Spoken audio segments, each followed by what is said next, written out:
دمروا مساجدنا وقتلوا أطفالنا. اللهم عليك بمن دخلوا أرضنا واستباحوا دمنا. اللهم عليك بالميليشيات والمرتزقة يا رب العالمين. اللهم عليك بمن دمروا ديارنا وانتهكوا أعراضنا. اللهم عليك بمن دمروا بيوتنا وقتلونا يا رب العالمين. اللهم أهلك بشار وأعوانه المجرمين يا رب العالمين. اللهم لا تدع لهم طائرة تطير ولا دبابة تسير. اللهم عليك بمن يلقي علينا الصواريخ والبراميل.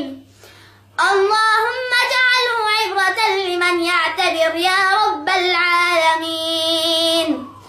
اللهم خذهم أخذ عزيز مقتدر يا رب العالمين. اللهم انصرنا عليهم يا رب السماوات والأرض. اللهم منزل الكتاب مجري السحاب هازم الأحزاب اهزمهم وانصرنا عليهم يا رب العالمين يا ذا القوة المتين. اللهم قد تكالب علينا الشرق والغرب وتآمر علينا القريب والبعيد ونحن الضعفاء الفقراء وأنت القوي العزيز يا رب العالمين.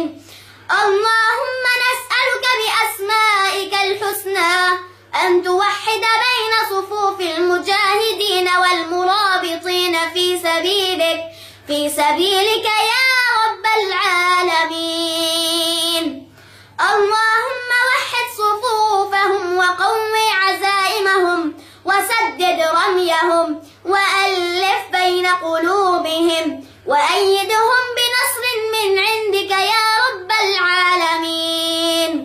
اللهم تقبل شهداءنا واشف جرحانا وفك أسرانا وتقبل دعاءنا ودعاء المظلومين.